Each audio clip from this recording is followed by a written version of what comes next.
RS public school में आपका स्वागत है। और आज मैं निशा बंसल आपको जो है संस्कृत का पाठ पढ़ाएंगे। और ये जो वीडियो है ये क्लास 8 के बच्चों के लिए है। और आज हम संस्कृत में 5वां पाठ पढ़ेंगे जिसका नाम क्या है, धनस्य महत्वम, यानी कि धन का महत्व। आप लोगों को पता ही होगा कि धन का जो है हमारे जीवन में बहुत ज़्यादा महत्व होता है। धन के बिना हमारा जीवन संभव नहीं है, ठीक है। मतलब बहुत ज़्यादा धन की ज़रूरत नहीं है, लेकिन फिर भी धन की ज़रूरत होती है। हमें अपना जीवन अच्छी तरह से काटना है तो उसके लिए धन की ज़रूरत होती है। तो यहाँ पर देखिए धन के महत्व के बारे में इस चैप्टर में बताया गया है। संसारे सर्वश्रेष्ठम वस्तु धनमेव अस्ति। संसार में सबसे अच्छी जो वस्तु है वो क्या है, धन।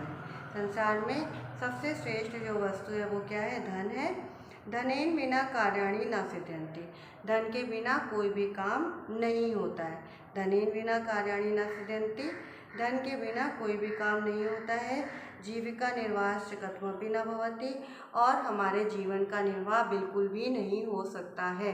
धन के बिना हमारे जीवन का निर्वाह बिल्कुल भी नहीं हो सकता है। धनम विद्या बिना विद्यापार्जन कर्तुं न शक्यते। धन के बिना जो है हम विद्या नहीं अर्जित कर सकते, क्योंकि स्कूल जाएंगे तो स्कूल में फीस लगेगी, कॉपी किताब के लिए पैसा चाहिए, तो बहुत से खर्चे होते हैं। तो धन अगर हमारे पास है तभी हम विद्या अर्जित कर सकते हैं, नहीं तो हम विद्या भी अर्जित नहीं कर सकते। न्यायालय न्यायोपि भवति न शक्नोति, और न्यायालय में हमें न्याय भी नहीं मिलेगा, क्योंकि जो है जो वकील वगैरह हम करेंगे तो वो भी अपनी फीस मांगेगा, ठीक है। तो न्यायालय में हमें न्याय भी नहीं मिल सकता है धन के बिना। धनम बिना सर्वपि वस्तुनम नीरसम प्रतिभाति। धन के बिना सभी जो वस्तुएं हैं वो क्या होती हैं, नीरस होती है। नीरस मतलब जिसमें कोई आनंद नहीं होता है, ठीक है। तो संसार में सबसे श्रेष्ठ वस्तु क्या है, धन है। धन के बिना कोई भी कार्य नहीं होता है। जीवन का निर्वाह धन के बिना बिल्कुल नहीं हो सकता है। धन के बिना हम विद्या का अर्जन नहीं कर सकते हैं। धन के बिना हमें न्यायालय में न्याय नहीं मिल सकता है। और धन के बिना कोई भी वस्तु हमें अच्छी नहीं लगती है। सब वस्तुओं में हमें किसी भी वस्तु में आनंद नहीं आता है, कुछ भी हमें अच्छा नहीं लगता है। यस्य पार्श्वे धनम नास्ति तस्य कचितापि अभिलाषम न पूर्तिमेति। जिसके पास धन नहीं होता है उसकी कोई भी इच्छा पूरी नहीं होती है। अभिलाषम न पूर्तिमेति मतलब इच्छा पूरी नहीं होती। जिसके पास धन नहीं होता है उसकी कोई भी इच्छा पूरी नहीं होती है। धनय मानवा सुख सागरम तरंती।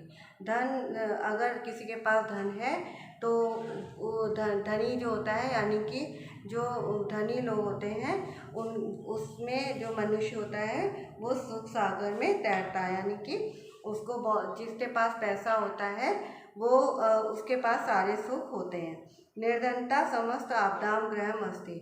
और निर्धनता जो है वो सभी आपदाओं का घर है।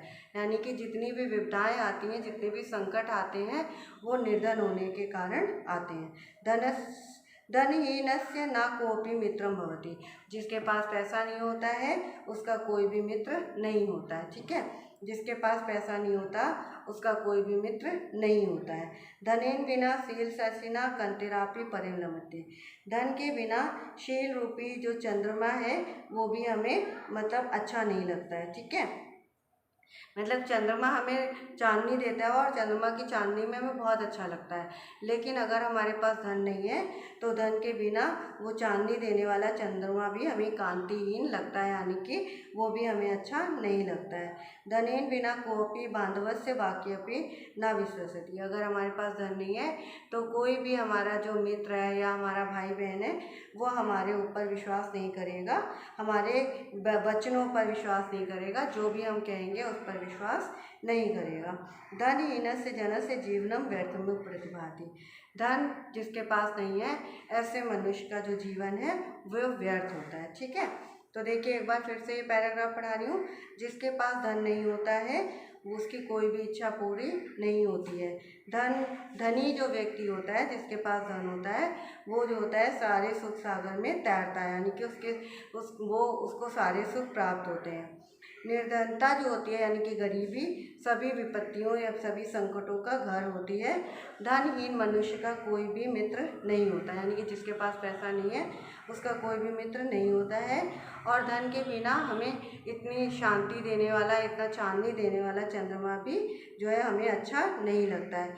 धन के बिना हमारे कोई भी मित्र, कोई भी जो भाई बहन है वो हमारे वचनों पर विश्वास नहीं करते हैं। धन के बिना हमारा जो जीवन है वो व्यर्थ होता है। प्राचीन काले मुनिरपि धनस्य उपयोगिता च स्वीकृता।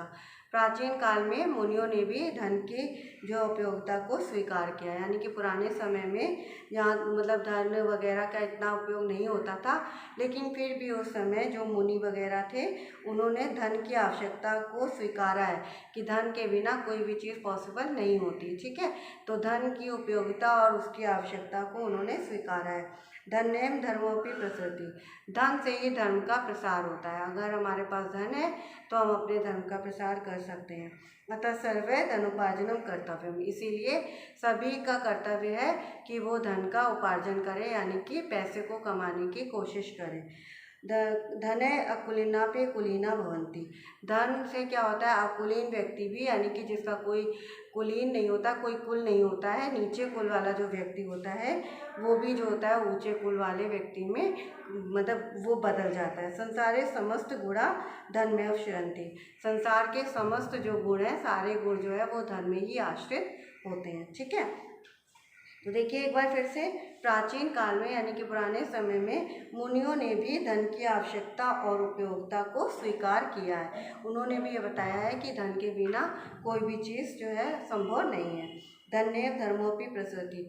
धन से ही धर्म का प्रसार होता है। इसीलिए सभी को धन उपार्जन करना चाहिए, यानी कि किसी भी तरह से धन को कमाना चाहिए। ये नहीं कि धन को मतलब हमारे पास हो तो उसके लिए हम चोरी डकैती या बुरे काम करें, ऐसा नहीं है। अच्छे साधनों के द्वारा हमें धन का अर्जन करना चाहिए। ठीक है, और धन जिसके पास होता है तो नीचे कुल का व्यक्ति भी ऊंचे कुल वाला बन जाता है। तो धन संसार में जितने भी गुण होते हैं सब धन के ऊपर ही डिपेंड होते हैं। जिसके पास धन है वो व्यक्ति के अगर उसके अंदर अवगुण भी होते हैं तो वो अवगुण छिप जाते हैं, और जिसके पास धन नहीं है तो वो गुणी व्यक्ति भी सबकी नज़रों में अवगुणी बन जाता है। तो ये होता है धनस्य महत्वम। ठीक है, तो ये चैप्टर आप इसको घर पे पढ़िएगा और इसका वीडियो भी देखिएगा। Have a nice day. Okay, bye.